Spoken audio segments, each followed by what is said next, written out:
வணக்கம் மக்களே, நான் தான் ஜாக்சன். இன்இக்வாலிட்டியில எய்தர் ஆர் கான்செப்ட் இவ்வளவுதான் அப்படின்ற மாதிரி அதை டீச் பண்றதுக்கு தான் இந்த ஷார்ட்ஸ். ஸோ அதுக்கு முன்னாடி உங்களுக்கு வந்து பேங்க் எக்ஸாம் கிராக் பண்ணணும், எனக்கு ஒரு கம்ப்ளீட் பேக்கேஜ் தேவைன்னா நம்மளோட ராயல் பாஸ் பர்ச்சேஸ் பண்ணிக்கோங்க. பர்ச்சேஸ் பண்ண லிங்க் டிஸ்கிரிப்ஷன்ல இருக்கு. கிளிக் பண்ணி CWJ15 கூப்பன் கோட் யூஸ் பண்ணீங்கன்னா உங்களுக்கு 50% ஆஃபர் கிடைக்கும். அதுக்குள்ள A to Z bank exam crack பண்றதுக்கான மெட்டீரியல் இருக்கு. ஸோ ஃபர்ஸ்ட் கொஸ்டின் பாத்தீங்கன்னா வந்து இப்படி ஒரு ஸ்டேட்மெண்ட் இருக்கு, இப்படி ஒரு கன்க்ளூஷன் இருக்கு. So A greater than or equal to E conclusion பார்க்குறோம். இதுல இருந்து இதை சால்வ் பண்றோம். சோ சால்வ் பண்ணா எனக்கு என்ன கிடைக்கும்? A greater than or equal to E கிடைக்கும். சோ ஆப்ஷன்ல பாத்தீங்கன்னா A greater than E இருக்கு, சரிங்களா? A equal to E இருக்குன்னு வச்சுக்கோங்க. அப்ப எனக்கு ஒன்னு A greater than E இருக்க possible or A equal to E இருக்க பாசிபிள். இப்படி வந்தா நம்ம either or போடணும். இது உங்க எல்லாத்துக்குமே தெரிஞ்சதுதான், சரிங்களா? ஒன்னு இது வர சான்ஸ் இருக்கு அல்லது இது வர சான்ஸ் இருக்குன்னா either or follows அப்படின்னு சொல்லுவோம். கன்க்ளூஷன்ல வந்து நமக்கு பாத்தீங்கன்னா வந்து பாசிபிலிட்டி அப்படின்னு ஒரு கன்க்ளூஷன் இருக்காது.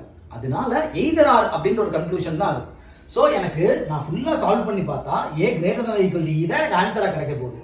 அப்ப A greater than E இருக்கும் or A equal to E இருக்கும். இதுக்கு நம்ம either or போடுவோம். சோ இன்னொரு விதமான क्वेश्चन பாத்தீங்கன்னா இப்படி இருக்கும்.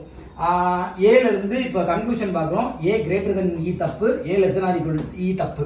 ஆனா ஏக்கும் ஈக்கும் நடுவுல எனக்கு என்ன ரிலேஷன்ஷிப் இருக்குன்னே தெரியாது. Maybe A greater than E இருக்கலாம், or A equal to E இருக்கலாம், or A less than E இருக்கலாம். ஸோ அப்போ ஆப்ஷன்ல போயிட்டு நம்ம என்ன செய்யணும்னா அந்த மூணுமே இருக்கான்னு பார்க்குறோம்.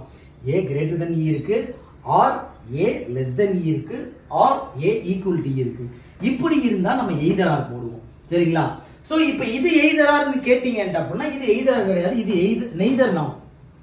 நம்ம மக்கள் பார்த்தீங்கன்னா வந்து இந்த மாதிரி 3 சிம்பிள் இருந்தா மட்டும் either or போட்டுடலாம் அப்படின்னு தப்பா படிச்சிருக்காங்க நிறைய பிகினர்ஸ் ஃப்ரெஷர்ஸ்லாம். எனக்கு இந்த 3 சிம்பிள் இருக்கக்கூடாது, அந்த ஆல்பபெட்டுக்கு நடுவில் 3 ரிலேஷன் இருக்கணும்.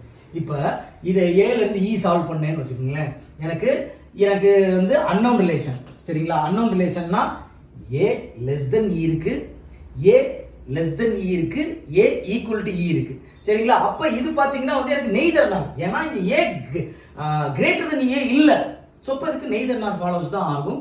சோ இதான் உங்கள்ட்ட சொல்லணும்னு நினைச்சேன். சோ 3 சிம்பிள் இருக்கான்னு பார்க்காதீங்க, 3 ரிலேஷன் இருக்கான்னு பாருங்க, சரிங்களா? சோ இன்னொரு क्वेश्चन சொல்லிடலாமா? 2 நிமிஷம் ஆயிடுச்சாருன்னு 2.25. சோ இன்னொரு क्वेश्चन, லாஸ்ட் क्वेश्चन டப்புன்னு முடிச்சிடலாம். சோ இந்த மாதிரி E equal to F அப்படின்ற ஒரு क्वेश्चनல அப்ப F க்கு பதிலா நம்ம E போட்டோம்னா இப்போ A ல இருந்து E சால்வ் பண்ணீங்கன்னா A greater than E இருக்கலாம், or A less than E இருக்கலாம், or A equal to E இருக்கலாம்.